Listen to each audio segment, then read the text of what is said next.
Hello everyone, DonTheCrown here, and today I want to tell you some easy tricks for getting a whole bunch of gear as you are finishing up the campaign in Diablo 4. In Season 6, things have changed pretty drastically in terms of the difficulty.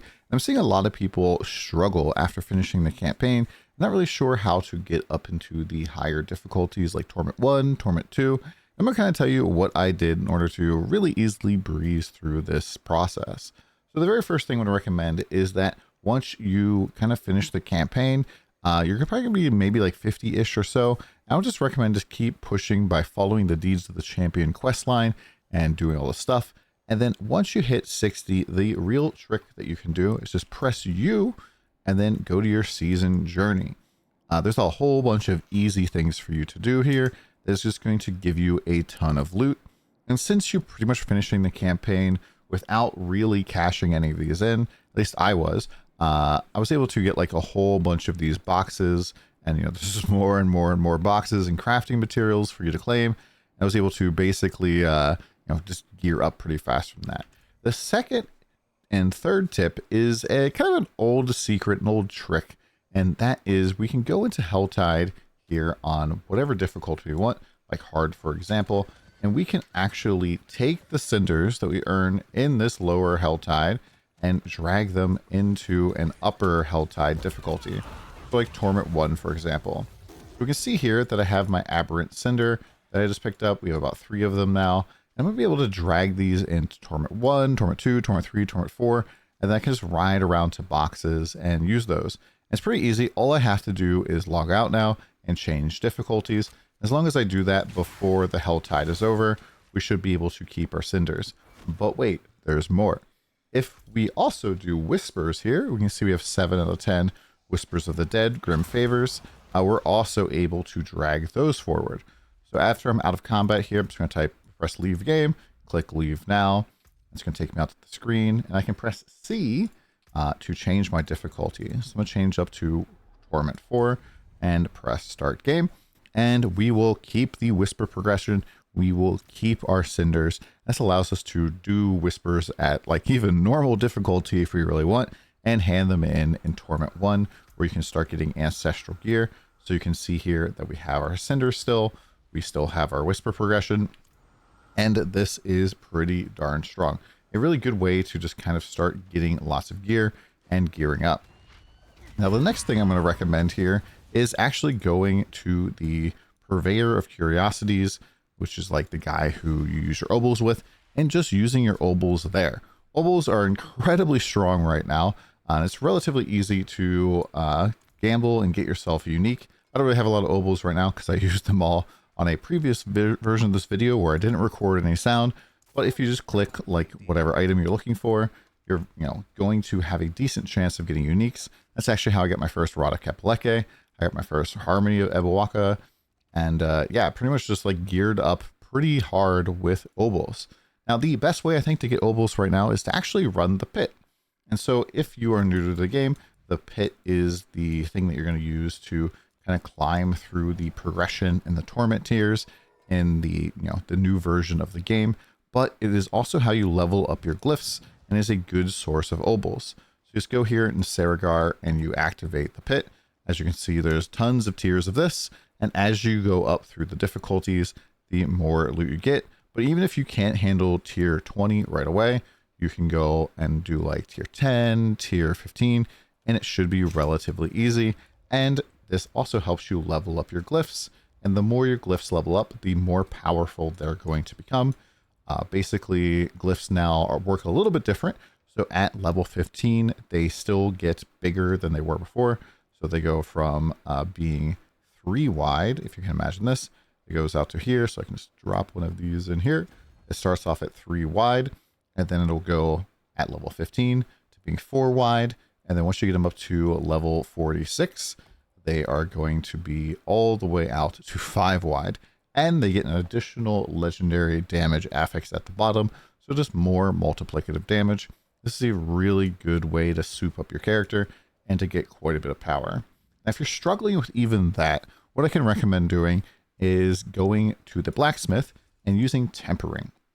This is a relatively new system from Season 4 where we can add additional affixes to stuff. So if you like look at weapons here, and you have like 2 different options, you can do like weapon augments or offensive augments, and these will just help you really soup up your power. So like if I was playing, for example, I don't know, the Eagle Evader build, I could go here and do Eagle augments, and the primary Eagle Spirit Hall potency does increase the amount of damage that you do with your like Eagle Hall evades. And then also on the offensive here, we could also do Storm Feather potency, which is another large multiplier for Eagle evade build. And then Eagle damage, vulnerable damage, all that stuff is pretty good to ramp up the damage. And just generally, you can find lots of good stuff on here. And if you are having a hard time finding these, you'll get your tempering manuals over time. A good way to get them is like Helltide, or doing bosses, or pretty much anything that drops you loot. You eventually get your tempering recipes. Now, Helltide, I do think is really stinking strong right now. Like I said before, you can like drag your cinders up. You can also just get a lot of loot in general. And it allows you to target farm. So if you're like looking for a weapon specifically, you can just farm just the weapon chests. You can also just go and farm like whatever armor piece you're looking for, and it'll find you quite a bit of gear. The other new stuff is the Undercity. And the Undercity, I think, is relatively okay. It might be a little bit undertuned for loot. However, stuff like this particular tribute here, once you find this, this is really good source for masterworking materials. So masterworking get moved from the pit into nightmare dungeons. So when you kill stuff in the nightmare dungeon, you get a whole bunch of masterworking materials, which is this Obdicite stuff here. However, if you want a bunch of this, the Tribute of Refinement here does give you masterworking materials. And on Torment 4 for reward, it's giving you about 1,600 Obdicite, which is quite a bit. It's a pretty nice little reward there. And you can share this with your party. You can go in here as a 4-man group and just everybody gets a whole bunch of rewards, and it's pretty smooth. Infernal Hordes is also really, really great now. These gives a lot of experience. If you get to 200 Aether at the end of the run, you also get a chest that costs 200 Aether. It gives you guaranteed GAs. And most importantly, these have wave caps to them. So we can see here, this says wave cap 8, and then these go all the way down to wave cap 6, and then all the way up to wave cap 10. So if you're really looking to just like scrape into that 200 chest, the best way to do that is to actually go and just do the wave cap 6, and you should be able to hit 200 Aether that way. If you can't, try to do the 8 waves, and then you just kind of do them quicker. I think that the 10 waves are maybe a little bit undertuned right now, simply because once you open that 200 chest, you pretty much have to choose between doing a bunch of gold or a bunch of like scraps and stuff, and or like gem fragments. And I don't really think that the gem fragments are really giving a whole bunch, and it's not giving a ton of forgotten souls from that chest, which does feel pretty bad. This is like the thing that I'm the most limited on right now. However, upgrading your gems can give you quite a bit of power. Speaking of gems, make sure that you're actually going and checking the gem vendor from time to time to see if you can potentially do an upgrade here. These are just going to give you more and more power. Be careful, the last rank does cost about 10 million gold and 30 forgotten souls, but you can see here it's going to take me from having 160 armor to 240. And if you are like struggling for resistances, this is a good way to kind of fill in your power by getting resistances on these gems. Each one kind of gives you a little bit of resistance. And so I was using diamonds in a lot of my spots until I got my Tyrael's Might. And then as you can see here, we are using main stat gems in our armor for the most part, and along with runes. Runes are pretty strong and really powerful right now. There's a lot of these little trigger conditions that are relatively easy to pop off. So something like using an evade does give you quite a bit of offering, and you can use that to power something like increasing your maximum life, or using challenging shout, or war cry, which just gives you just more damage, more effectiveness, and pretty good. You're probably following a build guide maybe, so might be able to see kind of what they recommend. Note that the legendary ones are pretty rare. Some of these are pretty hard to find, like Lith, for example, is going to be pretty popular because you can actually use these to craft mythic uniques.